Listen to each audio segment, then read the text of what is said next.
ನಮಸ್ಕಾರ. ಇವತ್ತಿನ ನಮ್ಮ ಚರ್ಚೆಗೆ ಸ್ವಾಗತ. ಒಂದು ಪ್ರಶ್ನೆಯಿಂದ ಶುರು ಮಾಡೋಣ. ನಮ್ಮ ಸರಾಸರಿ ಆಯುಸ್ಸು ಎಷ್ಟು ಗೊತ್ತೇ?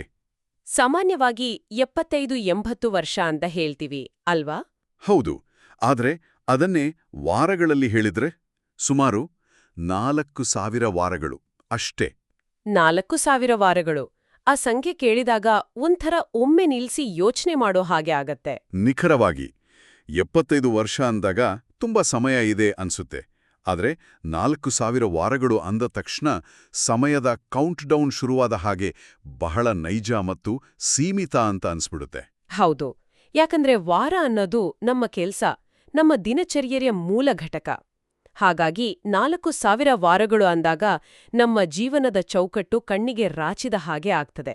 ಇವತ್ತು ನಾವು ಚರ್ಚಿಸ್ತಿರುವ ಆಲಿವರ್ ಬರ್ಕ್ಮನ್ ಅವರು 4000 ವೀಕ್ಸ್ ಪುಸ್ತಕದ ಶೀರ್ಷಿಕೆಯೇ ಈ ಆಘಾತಕಾರಿ ಸತ್ಯದಿಂದ ಶುರುವಾಗುತ್ತೆ. ಕರೆಕ್ಟ್.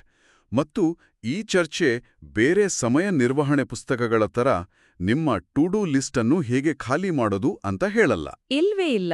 ಬದಲಾಗಿ ಆ ಆಟವನ್ನೇ ನಾವು ಯಾಕೆ ಆಡ್ತಿದ್ದೀವಿ ಅಂತ ಪ್ರಶ್ನೆ ಮಾಡುತ್ತೆ. ಎಲ್ಲವನ್ನೂ ಕಂಟ್ರೋಲ್ ಮಾಡಬೇಕು, ಎಲ್ಲವನ್ನೂ ಮುಗಿಸ್ಬೇಕು ಅನ್ನೋ ಪ್ರಯತ್ನ ಇದೆಯಲ್ಲ, ಅದೇ ನಮ್ಮ ಇವತ್ತಿನ ಒತ್ತಡಕ್ಕೆ ಮೂಲ ಕಾರಣ ಅಂತ ಬರ್ಕ್ಮನ್ ವಾದಿಸ್ತಾರೆ. ಎಲ್ಲವನ್ನೂ ಮುಗಿಸಲು ಸಾಧ್ಯವೇ ಇಲ್ಲ ಅನ್ನೋ ಸತ್ಯವನ್ನ ಒಪ್ಕೊಳ್ಳೋದ್ರಲ್ಲೇ ನೆಮ್ಮದಿ ಇದೆ ಅನ್ನೋದು ಅವರ ವಾದ. ಇದೇ ಈ ಪುಸ್ತಕದ ಅತಿ ದೊಡ್ಡ ವಿಶೇಷತೆ. ನೋಡಿ, ಆಧುನಿಕ ಉತ್ಪಾದಕತೆ ಸಂಸ್ಕೃತಿ ಒಂದು ಸುಳ್ಳು ಭರವಸೆಯನ್ನ ಮಾರಾಟ ಮಾಡ್ತಾನೇ ಇರುತ್ತೆ. ಯಾವ ರೀತಿ? ಸರಿಯಾದ ಆಪ್ ಬಳಸಿ, ಈ ಒಂದು ತಂತ್ರವನ್ನು ಕಲಿಯಿರಿ, ನಿಮ್ಮ ಬೆಳಗಿನ ದಿನಚರಿಯನ್ನು ಹೀಗೆ ಬದಲಾಯಿಸಿ, ಹೀಗೆ ಮಾಡಿದ್ರೆ ನೀವು ಎಲ್ಲವನ್ನೂ ನಿಭಾಯಿಸಬಹುದು, ನಿಮ್ಮ ಜೀವನ ನಿಮ್ಮ ಹಿಡಿತಕ್ಕೆ ಸಿಗುತ್ತೆ ಅಂತ. ಮತ್ತು ಕೊನೆಗೆ ನೀವು ನಿರಾಳವಾಗಿ ಉಸಿರಾಡಬಹುದು ಅಂತ.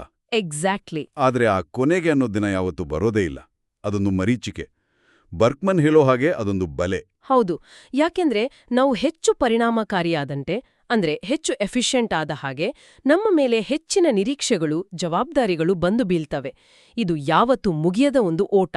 ಹೌದು. ಅವರು ಇದನ್ನ ದಕ್ಷತೆಯ ವಿರೋಧಾಭಾಸ ಅಂತ ಏನಾದರೂ ಕರೀತಾರಾ? ನಿಖರವಾಗಿ ಅದೇ ಪದ, ಎಫಿಷಿಯನ್ಸಿ ಪ್ಯಾರಡಾಕ್ಸ್. ನೀವು ನಿಮ್ಮ ಇಮೇಲ್ಗಳಿಗೆ ವೇಗವಾಗಿ ಉತ್ತರ ಕೊಟ್ರೆ ಏನಾಗುತ್ತೆ? ಇನ್ನಷ್ಟು ಹೆಚ್ಚು ಇಮೇಲ್ಗಳು ಬರ್ತವೆ. ಅಷ್ಟೇ. ಯಾಕಂದ್ರೆ ಉತ್ತರ ಬೇಗ ಸಿಗುತ್ತೆ ಅಂತ ಕಳುಹಿಸುವರಿಗೂ ಗೊತ್ತು. ನೀವು ಒಂದು ಪ್ರಾಜೆಕ್ಟ್ ಅನ್ನು ಬೇಗ ಮುಗಿಸಿದ್ರೆ ನಿಮ್ಮ ಮ್ಯಾನೇಜರ್ ನಿಮ್ಗೆ ವಿಶ್ರಾಂತಿ ಕೊಡ್ತಾರಾ? ಚಾನ್ಸೇ ಇಲ್ಲ. ಆ ಉಳಿದ ಸಮಯದಲ್ಲಿ ಇನ್ನೊಂದು ಪ್ರಾಜೆಕ್ಟ್ ಅನ್ನು ನಮ್ಮ ತಲೆಗೆ ಕಟ್ಟುತ್ತಾರೆ. ಕರೆಕ್ಟ್. ಅಂದ್ರೆ ನಾವು ಹೆಚ್ಚು ಸಮರ್ಥರಾದಂತೆ ನಮ್ಮ ಮೇಲಿನ ಒತ್ತಡವು ಹೆಚ್ಚುತ್ತಲೇ ಹೋಗುತ್ತೆ. ನಾವು ವೇಗವಾಗಿ ಓಡಿದಷ್ಟು ತಲುಪಬೇಕಾದ ಗೆರೆ ದೂರ ಸರಿಯುತ್ತಲೇ ಹೋಗುತ್ತೆ. ಇದು ಕೇವಲ ಆಫೀಸ್ ಕೆಲಸಕ್ಕೆ ಮಾತ್ರ ಸೀಮಿತವಲ್ಲ ಅನ್ಸುತ್ತೆ, ಮನೇಲೂ ಅಷ್ಟೇ. ಖಂಡಿತ. ಇದು ನಮ್ಮ ಇಡೀ ಸಂಸ್ಕೃತಿಯಲ್ಲೇ ಹಾಸುಹೊಕ್ಕಾಗಿದೆ. ಬ್ಯುಸಿಯಾಗಿರೋದು ಒಂದು ಹೆಮ್ಮೆಯ ವಿಷಯ ಅನ್ನೋ ಹಾಗೆ ನೋಡಲಾಗುತ್ತೆ. ಈ ವ್ಯವಸ್ಥೆಯಲ್ಲಿ ಮುಗಿಯಿತು ಅನ್ನೋ ಸ್ಥಿತಿಯೇ ಇಲ್ಲ. ಇದರ ಮೂಲ ಕಾರಣ ಏನು ಹಾಗಿದ್ರೆ?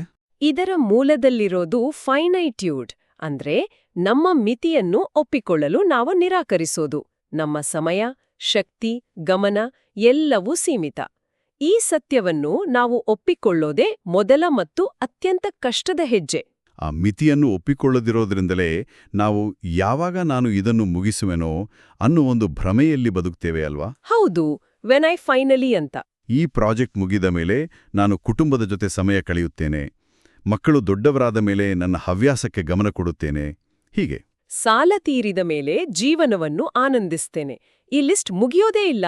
ನಾವು ನಿಜವಾದ ಜೀವನವನ್ನು ಮುಂದೂಡುತ್ತಲೇ ಇರ್ತೇವೆ. ಅಂದ್ರೆ ವರ್ತಮಾನವನ್ನ ಭವಿಷ್ಯದ ತಯಾರಿಗಾಗಿ ಬಳಸ್ತಿದ್ದೀವಿ. ಹೌದು. ಇದೊಂದು ದೊಡ್ಡ ಮಾನಸಿಕ ಬಲೆ. ಬರ್ಕ್ಮನ್ ಬಹಳ ಸ್ಪಷ್ಟವಾಗಿ ಹೇಳ್ತಾರೆ, ನಿಜವಾದ ಜೀವನ ಆಮೇಲೆ ಶುರುವಾಗೋದಿಲ್ಲ, ಅದು ಈಗಲೇ ಈ ಕ್ಷಣದಲ್ಲೇ ನಡೀತಿದೆ. ಆ ಮುಂದೂಡಲ್ಪಟ್ಟ ಭವಿಷ್ಯ ಎಂದಿಗೂ ಬರೋಲ್ಲ. ಬಂದ್ರೂ ಆಗಲೂ ನಾವು ಇನ್ನೊಂದು ಭವಿಷ್ಯಕ್ಕಾಗಿ ತಯಾರಿ ನಡೆಸ್ತಿರ್ತೀವಿ.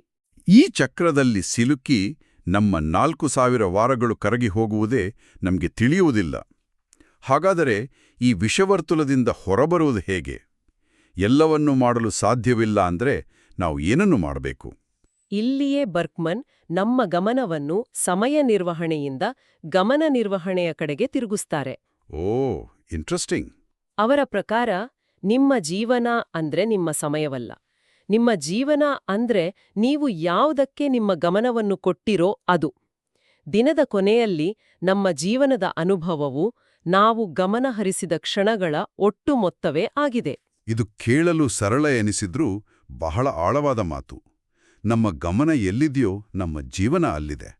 ಉದಾಹರಣೆಗೆ, ನಾವು ಮಕ್ಕಳ ಜೊತೆ ಆಟ ಆಡ್ತಿದ್ರೂ ನಮ್ಮ ಮನಸ್ಸು ಆಫೀಸ್ ಇಮೇಲ್ ಬಗ್ಗೆ ಯೋಚಿಸ್ತಿದ್ರೆ, ನೀವು ನಿಜವಾಗಿಯೂ ಮಕ್ಕಳ ಜೊತೆ ಇಲ್ಲ. ಹೌದು, ನಮ್ಮ ಶರೀರ ಮಾತ್ರ ಅಲ್ಲಿರುತ್ತೆ. ನಮ್ಮ ಜೀವನದ ಅನುಭವ ಬೇರೆಲ್ಲೋ ಇರುತ್ತೆ. ನಿಖರವಾಗಿ.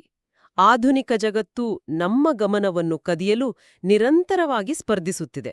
ನೋಟಿಫಿಕೇಷನ್ಗಳು, ನಿರಂತರ ಸುದ್ದಿಯ ಹರಿವು, ಸೋಷಿಯಲ್ ಮೀಡಿಯಾ ಇವೆಲ್ಲವೂ ನಮ್ಮ ಗಮನವನ್ನು ಚೂರು ಚೂರು ಮಾಡುತ್ತವೆ. ನಮ್ಮ ಅಸ್ತಿತ್ವವನ್ನು ತುಂಡರಿಸ್ತವೆ. ಹೌದು.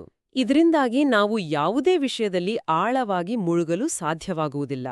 ಬರ್ಕ್ಮನ್ ಹೇಳುವಂತೆ ಆಳವಾದ ತೃಪ್ತಿ ಸಿಗೋದು ಕಡಿಮೆ ವಿಷಯಗಳ ಮೇಲೆ ಹೆಚ್ಚು ಗಮನ ಹರಿಸಿದಾಗ ಮಾತ್ರ. ಅಂದ್ರೆ ಒಂದೇ ಸಮಯದಲ್ಲಿ ಒಂದೇ ಕೆಲಸ ಮಾಡೋದು, ಕೆಲವೊಮ್ಮೆ ಏನೂ ಮಾಡದೆ ಸುಮ್ಮನಿರೋದು, ಅಂದ್ರೆ ಬೇಸರವನ್ನು ಒಪ್ಕೊಳ್ಳುವುದು, ಇವೆಲ್ಲವೂ ಇವತ್ತು ಕೌಶಲ್ಯಗಳಾಗಿವೆ. ಫೋನ್ ಬದಿಗಿಟ್ಟು ಒಂದು ಪುಸ್ತಕ ಓದಲು ಪ್ರಯತ್ನಿಸಿದಾಗ ಮೊದಲ 10 ನಿಮಿಷ ಆಗುವ ಚಡಪಟಿಕೆ ಇದೆಯಲ್ಲ, ಅದನ್ನೇ ನಾವು ಎದುರಿಸಬೇಕು ಅಂತ ಬರ್ಕ್ಮನ್ ಹೇಳ್ತಾರೆ. ದಕ್ಷತೆಗಿಂತ ಒಂದು ವಿಷಯದಲ್ಲಿ ಸಂಪೂರ್ಣವಾಗಿ ಹಾಜರಿರುವುದು ಅಂದ್ರೆ ಪ್ರೆಸೆನ್ಸ್, ಅದು ಹೆಚ್ಚು ಮೌಲ್ಯಯುತ. ಇದು ನಮ್ಮ ಮೂಲ ಪ್ರಶ್ನೆಯನ್ನೇ ಬದಲಾಯಿಸುತ್ತೆ. ಸಾಮಾನ್ಯವಾಗಿ ನಾವು ನಾನು ಎಲ್ಲವನ್ನೂ ಹೇಗೆ ಮಾಡ್ಲಿ ಅಂತ ಕೇಳ್ಕೋತೀವಿ. ಹೌದು. ಆದರೆ ಬರ್ಕ್ಮನ್ ಕೇಳಲು ಹೇಳೋ ಪ್ರಶ್ನೆ, ಇಷ್ಟೆಲ್ಲ ಆಯ್ಕೆಗಳಿರುವಾಗ ಯಾವುದು ನಿಜವಾಗಿಯೂ ಮಾಡಲು ಯೋಗ್ಯವಾದುದು? ಈ ಪ್ರಶ್ನೆ ನಮ್ಮನ್ನ ಆಯ್ಕೆ ಮಾಡಲು ಒತ್ತಾಯಿಸತ್ತೆ. ಮತ್ತು ಆಯ್ಕೆ ಮಾಡುವುದೆಂದ್ರೆ ಬೇರೆ ಕೆಲವು ವಿಷಯಗಳನ್ನು ಕಳೆದುಕೊಳ್ಳುವುದು ಅಥವಾ ಕೈಬಿಡುವುದು ಅಂತಾನೆ ಅರ್ಥ. ಕರೆಕ್ಟ್. ಕಳೆದುಕೊಳ್ಳುವ ಯೋಚನೆಯೇ ನಮಗೆ ಭಯ ಹುಟ್ಟಿಸುತ್ತೆ. ಫೋಮೋ ಅಂತಾರಲ್ಲ ಹಾಗೆ. ಒಂದು ಪಾರ್ಟಿ ತಪ್ಪಿ ಹೋದರೆ, ಒಂದು ಅವಕಾಶ ಕೈತಪ್ಪಿದ್ರೆ ಏನನ್ನೋ ಕಳೆದುಕೊಂಡೇವು ಅನ್ನೋ ಭಾವನೆ. ಹೌದು. ಆದ್ರೆ ಸತ್ಯ ಏನು ಅಂದ್ರೆ, ನಾವು ಪ್ರತಿ ಕ್ಷಣವೂ ಏನನ್ನಾದರೂ ಕಳೆದುಕೊಳ್ಳುತ್ತಲೇ ಇರುತ್ತೇವೆ. ನೀವು ಒಂದು ಪುಸ್ತಕವನ್ನು ಓದಲು ನಿರ್ಧರಿಸಿದ್ರೆ, ಆ ಸಮಯದಲ್ಲಿ ಓದಬಹುದಾಗಿದ್ದ ಸಾವಿರಾರು ಬೇರೆ ಪುಸ್ತಕಗಳನ್ನು ನೀವು ಕಳೆದುಕೊಳ್ಳುತ್ತಿದ್ದೀರಿ. ಈ ನಷ್ಟವನ್ನು ಒಪ್ಪಿಕೊಳ್ಳಲೇಬೇಕು. ಹಾಗಾಗಿ ಬೇಡ ಅಂತ ಹೇಳೋದು ಸ್ವಾರ್ಥ ಅಲ್ಲ. ಅಲ್ಲವೇ ಅಲ್ಲ. ಅದು ನಮ್ಮ ಸೀಮಿತ ಜೀವನದ ಅನಿವಾರ್ಯ ಮತ್ತು ಪ್ರಾಮಾಣಿಕ ಭಾಗ. ಆ ಧೈರ್ಯವನ್ನು ನಾವು ಬೆಳೆಸ್ಕೊಳ್ಬೇಕು. ಸರಿ, ಈ ತತ್ವಶಾಸ್ತ್ರವೆಲ್ಲ ಕೇಳಲು ಚೆನ್ನಾಗಿದೆ. ಆದರೆ ಸೋಮವಾರ ಬೆಳಿಗ್ಗೆ ಆಫೀಸ್ ಶುರುವಾದಾಗ ಬಾಸ್ ಕರೀತಿರುವಾಗ ಇದನ್ನೆಲ್ಲ ಕಾರ್ಯರೂಪಕ್ಕೆ ತರೋದು ಹೇಗೆ? ಬರ್ಕ್ಮನ್ ಏನಾದರೂ ಪ್ರಾಯೋಗಿಕ ಸಲಹೆಗಳನ್ನು ಕೊಡ್ತಾರಾ? ಖಂಡಿತ. ಇದು ಕೇವಲ ತತ್ವಶಾಸ್ತ್ರವಲ್ಲ. ಅವರು ಕೆಲವು ಬಹಳ ಸರಳ ಮತ್ತು ಶಕ್ತಿಯುತವಾದ ಸಲಹೆಗಳನ್ನ ಕೊಡ್ತಾರೆ. ಮೊದಲನೆಯದು, ಸಮಯವನ್ನು ಒಂದು ನಿಶ್ಚಿತ ಪಾತ್ರೆ ಅಥವಾ ಕಂಟೇನರ್ನಂತೆ ನೋಡುವುದು. ಅಂದ್ರೆ ನಮ್ಮ ದಿನಕ್ಕೆ ಒಂದು ಮಿತಿ ಇದೆ ಅಂತ ಒಪ್ಕೊಳ್ಳೋದು. ನಿಮ್ಮ ಟೂ-ಡು ಲಿಸ್ಟ್ನಲ್ಲಿ 100 ಕೆಲಸಗಳಿರಬಹುದು, ಆದ್ರೆ ನಿಮ್ಮ ದಿನದ ಪಾತ್ರೆಯಲ್ಲಿ ಕೇವಲ 3-4 ದೊಡ್ಡ ಕೆಲಸಗಳಿಗೆ ಮಾತ್ರ ಜಾಗ ಇರುತ್ತೆ. ಓಕೆ. ಅಂದ್ರೆ ದಿನಕ್ಕೆ ಕೇವಲ 2 ಅಥವಾ 3 ಅರ್ಥಪೂರ್ಣ ಕೆಲಸಗಳನ್ನು ಮಾತ್ರ ಗುರಿಯಾಗಿಟ್ಕೊಳ್ಳೋದು, ಉಳಿದವನು ಧೈರ್ಯವಾಗಿ ಕೈಬಿಡೋದು. ಹೌದು. ಸಮಯ ಸಿಕ್ಕರೆ ಆಮೇಲೆ ಮಾಡಿ ಮುಗಿಸ್ತೇನೆ ಅನ್ನೋ ಸುಳ್ಳು ಭರವಸೆಯನ್ನು ನಮಗೆ ನಾವು ಕೊಟ್ಕೊಳ್ಳೋದನ್ನು ನಿಲ್ಲಿಸೋದು. ಇದು ಒತ್ತಡ ಮತ್ತು ಅಪರಾಧಿ ಪ್ರಜ್ಞೆಯನ್ನು ತಕ್ಷಣವೇ ಕಡಿಮೆ ಮಾಡುತ್ತೆ ಅಲ್ವಾ? ಖಂಡಿತವಾಗಿಯೂ. ಸರಿ, ಎರಡನೇ ಸಲಹೆ ಪ್ರಗತಿಯಲ್ಲಿರುವ ಕೆಲಸಗಳ ಸಂಖ್ಯೆಯನ್ನು ಮಿತಿಗೊಳಿಸುವುದು. ಅಂದ್ರೆ ಒಂದೇ ಬಾರಿಗೆ 3ಕ್ಕಿಂತ ಹೆಚ್ಚು ದೊಡ್ಡ ಪ್ರಾಜೆಕ್ಟ್ಗಳನ್ನು ಇಟ್ಕೊಳ್ಬೇಡಿ. ನಾವು 10 ವಿಷಯಗಳನ್ನು ಒಟ್ಟಿಗೆ ಶುರು ಮಾಡಿಬಿಡ್ತೀವಿ. ಹೌದು. ಅದರಿಂದ ನಮ್ಮ ಗಮನ ಚೆದುರಿ ಯಾವುದೂ ಸರಿಯಾಗಿ ಮುಂದೆ ಹೋಗಲ್ಲ. ಬದಲಾಗಿ ಒಂದನ್ನು ಮುಗಿಸಿ ಆಮೇಲೆ ಇನ್ನೊಂದನ್ನು ಕೈಗೆತ್ತಿಕೊಳ್ಳೋದು ಹೆಚ್ಚು ಪರಿಣಾಮಕಾರಿ. ಇದು ನನಗೆ ಬಹಳ ಮುಖ್ಯ ಅನಿಸ್ತು. ಇನ್ನೊಂದು ಸಲಹೆ ಡಿಜಿಟಲ್ ಗೊಂದಲಗಳಿಗೆ ಸಂಬಂಧಿಸಿದ್ದು. ಅವರು ಡಿಜಿಟಲ್ ಡಿಟಾಕ್ಸ್ ಮಾಡಿ ಅಂತ ಹೇಳಲ್ಲ, ಬದಲಾಗಿ ಘರ್ಷಣೆ ಸೃಷ್ಟಿಸಿ ಅಂತಾರೆ. ಇದರ ಅರ್ಥ ಏನು? ಇದರರ್ಥ ನಿಮ್ಮ ಗಮನವನ್ನು ಬೇರೆಡೆಗೆ ಸೆಳೆಯುವ ವಿಷಯಗಳನ್ನು ಸುಲಭವಾಗಿ ತಲುಪದಂತೆ ಮಾಡೋದು. ಉದಾಹರಣೆಗೆ, ಕೆಲಸ ಮಾಡುವಾಗ ನಿಮ್ಮ ಫೋನನ್ನು ಬೇರೆ ಕೋಣೆಯಲ್ಲಿ ಇಡೋದು. ಹಾಗೆ. ಸೋಷಿಯಲ್ ಮೀಡಿಯಾ ನೋಡ್ಬೇಕೆನ್ಸಿದ್ರೆ ನೀವು ಎದ್ದು ಆ ಕೋಣೆಗೆ ಹೋಗಿ ಫೋನ್ ಬರ್ಬೇಕು. ಈ ಸಣ್ಣ ಅಡಚಣೆಯೇ ಆ ಕ್ಷಣದ ಪ್ರಚೋದನೆಯನ್ನು ತಡೆಯಲು ಸಾಕಾಗುತ್ತೆ. ಅನಗತ್ಯ ನೋಟಿಫಿಕೇಷನ್ಗಳನ್ನು ಆಫ್ ಮಾಡೋದು, ಆಪ್ಗಳನ್ನು ಹೋಮ್ ಸ್ಕ್ರೀನಿಂದ ತೆಗೆದುಹಾಕೋದು, ಇದೆಲ್ಲ ಒಂದು ರೀತಿಯ ಘರ್ಷಣೆಯೇ. ಒಂದು ನಿಮಿಷ, ನೀವು ಮಾತಾಡ್ತಾ ಇದ್ದಾಗ ನೆನಪಾಯ್ತು, ಯಾವುದರಲ್ಲಿ ವಿಫಲರಾಗಬೇಕು ಎಂಬುದನ್ನು ಮುಂಚಿತವಾಗಿಯೇ ನಿರ್ಧರಿಸಿ. ಈ ವಾಕ್ಯ ನನ್ನನ್ನು ಚಿಂತನೆಗೆ ಹಚ್ಚಿತು. ನಾವೆಲ್ಲರೂ ಯಶಸ್ಸಿನ ಬಗ್ಗೆ ಯೋಜನೆ ಹಾಕ್ತೀವಿ, ಆದರೆ ಸೋಲನ್ನು ಯೋಜಿಸೋದು ಇದೊಂದು ಸಂಪೂರ್ಣವಾಗಿ ಹೊಸ ದೃಷ್ಟಿಕೋನ. ವಾವ್! ನೀವು ಆ ಅಂಶವನ್ನು ಗುರುತಿಸಿದ್ದು ಖುಷಿಯಾಯ್ತು. ಇದು ಈ ಪುಸ್ತಕದ ಅತ್ಯಂತ ಶಕ್ತಿಯುತವಾದ ಆಲೋಚನೆಗಳಲ್ಲಿ ಒಂದು. ಸೋಲು ಅನಿವಾರ್ಯ, ಹಾಗಾಗಿ ಅದನ್ನ ಪ್ರಜ್ಞಾಪೂರ್ವಕವಾಗಿ ಆರಿಸಿಕೊಳ್ಳಿ ಅಂತಾರೆ ಬರ್ಕ್ಮನ್. ಅಂದ್ರೆ ನಿಮಗೆ ಮುಖ್ಯವಲ್ಲದ ಕ್ಷೇತ್ರಗಳಲ್ಲಿ ನೀವು ಸಾಧಾರಣವಾಗಿರುವುದನ್ನು ಅಥವಾ ವಿಫಲರಾಗುವುದನ್ನು ಮೊದಲೇ ಒಪ್ಪಿಕೊಳ್ಳಿ. ಎಲ್ಲದರಲ್ಲೂ ನಂಬರ್ 1 ಆಗಲು ಪ್ರಯತ್ನಿಸುವುದನ್ನು ನಿಲ್ಲಿಸಿ. ಒಂದು ಉದಾಹರಣೆ ಕೊಡ್ಬೋದಾ? ಖಂಡಿತ. ನಿಮಗೆ ನಿಮ್ಮ ವೃತ್ತಿಜೀವನ ಮತ್ತು ಮಕ್ಕಳ ಜೊತೆ ಸಮಯ ಕಳೆಯೋದು ಅತ್ಯಂತ ಮುಖ್ಯವಾದ ಆದ್ಯತೆಗಳಾಗಿರಬಹುದು. ಹಾಗಿದ್ದಲ್ಲಿ ನಿಮ್ಮ ಮನೆಯನ್ನು ಯಾವಾಗಲೂ ಅಚ್ಚುಕಟ್ಟಾಗಿ ಇನ್ಸ್ಟಾಗ್ರಾಂ ಯೋಗ್ಯವಾಗಿ ಇಡಲು ಸಾಧ್ಯವಾಗದಿರಬಹುದು. ಸರಿ. ಆಗ ನನ್ನ ಮನೆ ಸ್ವಲ್ಪ ಗಲೀಜಾಗಿದ್ರೂ ಪರವಾಗಿಲ್ಲ, ಆ ವಿಷಯದಲ್ಲಿ ನಾನು ವಿಫಲನಾಗಲು ಸಿದ್ಧ ಅಂತ ನೀವೇ ನಿರ್ಧರಿಸೋದು. ಇದು ನಿಮ್ಮ ಶಕ್ತಿಯನ್ನು ನಿಜವಾಗಿಯೂ ಮುಖ್ಯವಾದ ವಿಷಯಗಳಿಗೆ ಉಳಿಸುತ್ತೆ. ಅಂದ್ರೆ ಎಲ್ಲದರಲ್ಲೂ ಎ ಗ್ರೇಡ್ ಪಡೆಯಲು ಪ್ರಯತ್ನಿಸುವ ಬದಲು ಯಾವುದರಲ್ಲಿ ಎ ಗ್ರೇಡ್ ಬೇಕು ಮತ್ತು ಯಾವುದರಲ್ಲಿ ಸಿ ಗ್ರೇಡ್ ಬಂದ್ರೆ ಸಾಕು ಅಂತ ನಾವೇ ನಿರ್ಧರಿಸೋದು. ಇದು ಅಪರಾಧಿ ಪ್ರಜ್ಞೆಯಿಂದ ನಮ್ಮನ್ನು ಪಾರು ಮಾಡುತ್ತೆ. ಅದ್ಭುತ. ಹೌದು. ಮತ್ತು ಕೊನೆಯವಾಗಿ ಬರ್ಕ್ಮನ್ ನೀಡುವ ಒಂದು ವಿಶಿಷ್ಟ ಸಲಹೆ ಕಾಸ್ಮಿಕ್ ಇನ್ಸಿಗ್ನಿಫಿಕೆನ್ಸ್ ಥೆರಪಿ. ಕಾಸ್ಮಿಕ್ ಇನ್ಸಿಗ್ನಿಫಿಕೆನ್ಸ್ ಥೆರಪಿ, ಆ ಪದ ಕೇಳಿದ ತಕ್ಷಣ ನಗು ಬಂತು. ಅಂದ್ರೆ ನಮ್ಮೆಲ್ಲ ಡೆಡ್ಲೈನ್ಗಳು, ಮೀಟಿಂಗ್ಗಳು, ಚಿಂತೆಗಳು ಬ್ರಹ್ಮಾಂಡದ ದೃಷ್ಟಿಯಲ್ಲಿ ಧೂಳಿನ ಕಣಕ್ಕೂ ಸಮವಲ್ಲ ಅಂತ ಅರಿತುಕೊಳ್ಳೋದೇ ಒಂದು ಚಿಕಿತ್ಸೆ ಅಂತನಾ? ನಿಖರವಾಗಿ. ಅದರ ಉದ್ದೇಶವೇ ಅದು. ಇದು ಒಂಥರ ವಿಚಿತ್ರವಾಗಿ ಧೈರ್ಯ ತುಂಬುವ ಹಾಗಿದೆಯಲ್ವೇ? ಹೌದು. ಶತಕೋಟಿ ನಕ್ಷತ್ರಗಳು, ಲಕ್ಷಾಂತರ ವರ್ಷಗಳ ಇತಿಹಾಸ, ಈ ವಿಶಾಲವಾದ ಬ್ರಹ್ಮಾಂಡಕ್ಕೆ ಹೋಲಿಸಿದರೆ ನಮ್ಮ ಅಸ್ತಿತ್ವ ಎಷ್ಟು ಕ್ಷಣಿಕ, ನಮ್ಮ ಸಮಸ್ಯೆಗಳು ಎಷ್ಟು ಚಿಕ್ಕವು ಅಂತ ಯೋಚಿಸೋದು. ಇದರಿಂದ ಅಯ್ಯೋ, ನಾನೇ ಕೆಲ್ಸವನ್ನು ಈಗಲೇ ಮಾಡದಿದ್ದರೆ ಜಗತ್ತೇ ಮುಳುಗಿ ಹೋಗುತ್ತೆ ಅನ್ನೋ ನಮ್ಮ ಅಹಂಕಾರ ಪ್ರೇರಿತ ಅವಸರ ಕಡಿಮೆಯಾಗುತ್ತೆ. ಇದು ನಮ್ಮನ್ನು ನಿರಾಶಾವಾದಿಗಳನ್ನಾಗಿ ಮಾಡೋದಿಲ್ವೇ? ನಾವೆಲ್ಲ ಇಷ್ಟೇ, ಏನೂ ಪ್ರಯೋಜನವಿಲ್ಲ ಅನ್ನೋ ಭಾವನೆ ಬರೋದಿಲ್ವಾ? ಗಂಭೀರವಾಗಿ ತೆಗೆದುಕೊಳ್ಳೋದನ್ನು ನಿಲ್ಲಿಸಲು ಇದು ಸಹಾಯ ಮಾಡುತ್ತೆ. ಒತ್ತಡ ಕಡಿಮೆಯಾದಾಗ ನಾವು ಹೆಚ್ಚು ಸೃಜನಶೀಲರಾಗಿ ಆಟದ ಮನೋಭಾವದಿಂದ ಕೆಲಸ ಮಾಡಲು ಸಾಧ್ಯವಾಗುತ್ತೆ. ನಮ್ಮ ಅಸ್ತಿತ್ವ ನಗಣ್ಯ ಎಂಬ ಅರಿವು ನಾವು ಮಾಡುವ ಕೆಲಸವನ್ನು ಆನಂದಿಸಲು ಒಂದು ರೀತಿಯ ಅನುಮತಿಯನ್ನು ಕೊಡುತ್ತೆ. ಹೌದು, ಪರ್ಫೆಕ್ಟ್ ಆಗಿ ಹೇಳಿದ್ರಿ. ಹಾಗಾದ್ರೆ ಇದೆಲ್ಲದರ ಅರ್ಥವೇನು?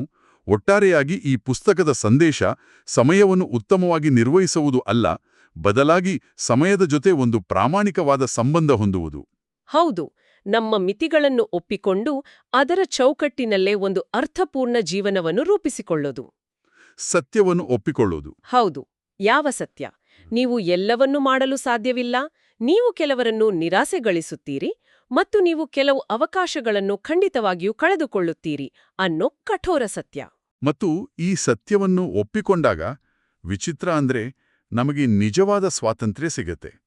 ಎಲ್ಲವನ್ನೂ ಮಾಡುವ ಒತ್ತಡದಿಂದ ಮುಕ್ತರಾದಾಗ ನಾವು ಆಯ್ಕೆ ಮಾಡಿದ ವಿಷಯದ ಮೇಲೆ ಸಂಪೂರ್ಣ ಗಮನ ಹರಿಸಲು ಸಾಧ್ಯವಾಗತ್ತೆ.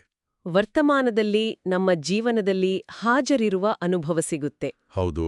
ಕೊನೆಯದಾಗಿ ಪುಸ್ತಕದ ಅಂತಿಮ ಸಂದೇಶ ಹೀಗಿದೆ: ನಮಗೆ ಅನಿಯಮಿತ ಸಮಯವಿರುವ ಒಂದು ಪರಿಪೂರ್ಣ ಜೀವನ ಸಿಗೋದಿಲ್ಲ. ನಮಗೆ ಸಿಗುವುದು ಸುಮಾರು 4000 ವಾರಗಳು ಮಾತ್ರ. ಆ ವಾರಗಳನ್ನು ಹೇಗೆ ಕಳೆಯಬೇಕು ಎಂದು ಅಪೂರ್ಣವಾಗಿ, ಧೈರ್ಯವಾಗಿ ಮತ್ತು ಪೂರ್ಣವಾಗಿ ಆಯ್ಕೆ ಮಾಡಿಕೊಳ್ಳುವುದರಲ್ಲಿಯೇ ಜೀವನದ ಅರ್ಥವಿದೆ. ಅದ್ಭುತವಾದ ಮಾತು. ಈ ಆಳವಾದ ಚರ್ಚೆಯನ್ನು ಮುಗಿಸುವ ಮುನ್ನ ಕೇಳುಗರು ಯೋಚಿಸಲು ಒಂದು ಪ್ರಶ್ನೆ. ಇದೀಗ ತಮ್ಮ ಜೀವನದಲ್ಲಿ ಕೇವಲ 3 ಪ್ರಮುಖ ಯೋಜನೆಗಳನ್ನು ಅಥವಾ ಆದ್ಯತೆಗಳನ್ನು ಮಾತ್ರ ಇಟ್ಟುಕೊಳ್ಳಲು ಸಾಧ್ಯವಿದ್ದರೆ ಆ 3 ಯಾವುವು ಮತ್ತು ಅವುಗಳಿಗೆ ಜಾಗ ಮಾಡಿಕೊಡಲು ಪ್ರಜ್ಞಾಪೂರ್ವಕವಾಗಿ, ಧೈರ್ಯವಾಗಿ ಏನನ್ನು ಕೈಬಿಡಬೇಕಾಗತ್ತೆ?